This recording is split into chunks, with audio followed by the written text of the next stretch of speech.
Nature has given animals some body parts so that they can defend themselves, get food, and look cool. But sometimes those same body parts can hurt an animal so badly that it can easily lose its life. How exactly? Be sure to watch this episode till the end. We made it for you. Baru barbarossa is one of the most unusual creatures of our planet. It looks like a pig, but differs too much from its congeners. Piglet is small, its back is arched, its legs are long enough, and it has almost no fur. These animals prefer plant food and clean water. But the main thing about barbarossa is, of course, their fangs. In males, the lower and upper canines grow throughout their life and bend toward the head. It's not uncommon for a fang to grow so much that it begins to grow into the skull, literally. Imagine your tooth bending upward and going up to your forehead. Yeah. It's not very pleasant, and it's dangerous too. And deer pigs don't like that either. In fact, I think fangs block the view. Fortunately, apart from their strange shape, their fangs are fragile.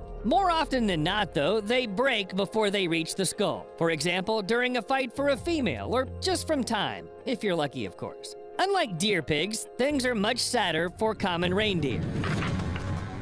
Their antlers are strong enough even to injure other animals. It's a real weapon that could very well cause the death of its wearer. Male deer fights are common. During the breeding season, they fight for females, and such battles often end in the death of one of their rivals. Most often, he just runs into another's antlers and... But during the fierce fight, the hapless males may also clutch the antlers so tightly that they can't deal with this situation by themselves. The end is very sad. The reindeer can't get up, can't eat, are deprived of the possibility to drink, and just slowly die. Nature can be ruthless. And if it takes place near the water, the reindeer can not only clash, but fall through the ice together, then freeze, also together. But sometimes the animals are lucky and people notice their misery in time. It's enough to cut out a couple of antlers or shoot them off. Whoa, fella. I hope you knew what you were doing. Unbelievable. Good shot. What if you'd missed? Oh well, at least it ended okay. But while the reindeer can get trapped together by accident, things are much worse for argali.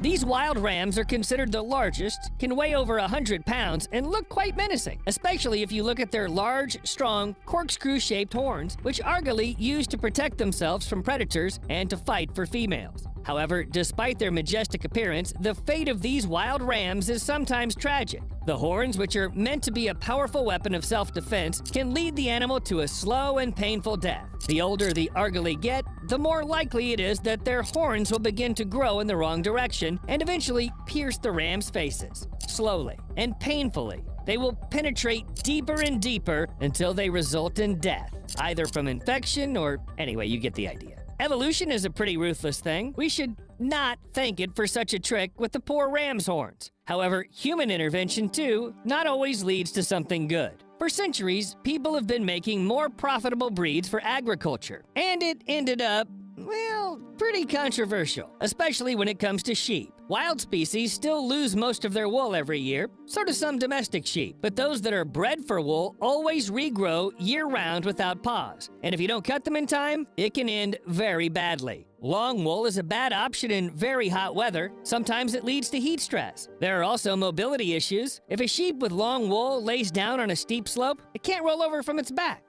It's like those bugs that lie with their legs up in the air. In addition, the wool causes vision problems. Not enough trouble? Excess wool, which isn't cut, begins to pile up right on the animal, forming knots. All sorts of parasites thrive under these knots. Insects cause unbearable itching, which disturbs sheep and makes them constantly rub against trees, fences, and against everything that it comes across. In such cases, the sheep may tear its sides until they bleed, which is a direct way to infection and sepsis. In extreme cases, the sheep with too many wool may die. So sheep need regular visits to the sheep barber, and here's another absurd fact for you. Donkeys need manicures. I'm not kidding. Like horses, most donkeys need their hooves cut at certain intervals. It's usually every 6 to 10 weeks. You got it right. Horses are subjected to this procedure as well. If the hooves aren't cut, the animal loses its ability to walk straight, which causes trauma, discomfort, and shock to everyone who sees the bent hooves, because it's a really creepy sight.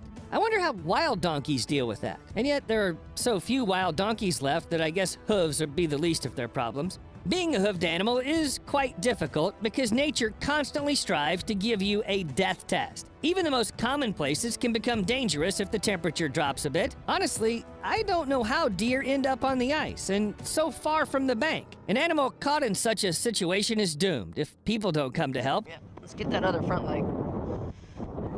Yeah, you're good. In this respect, nature is more favorable to us. We know how to keep our balance even on very slippery surfaces. Plus, we invented boats, ropes, hovercrafts, skates, and other useful things. You can use them to get any deer out of a trap. The only pity is that you won't get any thanks from the animals. Okay, if deer, rams, and other ungulates seem to be very unlucky in life, then there must be some species that got some bonuses from nature. Turtles, for example. They live long lives, don't rush anywhere, are well protected from predators by a tough shell, and must feel just fine. Yeah, I thought so too. Until I found out that turtles have one bug. They can't roll over if they're on their backs. Whoa, whoa, whoa. If you're about to comment about your pet turtle being great at this trick, let me clarify. We're talking about big turtles specifically. And it's not just a coincidence. The height, length, and even shape of a turtle's shell affects its ability to stand on its feet. For example, turtles with rounded shells roll over faster than flatter ones, and large individuals are much less nimble than smaller ones. The characteristics of the shell literally determine the animal's life. Accidentally flipped over on its back, a helpless turtle can be killed by the sun, starvation, or fall prey to predators. Turtles are especially vulnerable. Their rigid armor doesn't bend with body movements, which of course complicates the flipping process. Imagine a life that looks like a constant compromise between life and death. Larger individuals live better overall, but having reached too big a size, turtles risk one day falling into a fatal trap.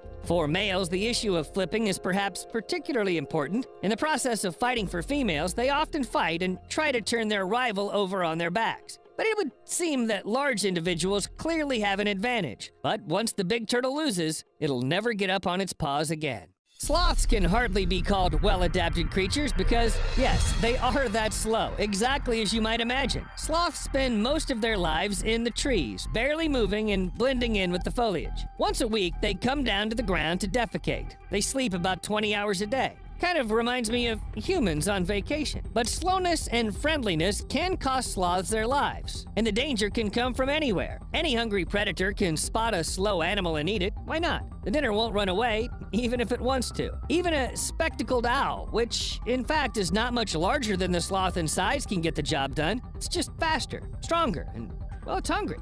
We'll see you later.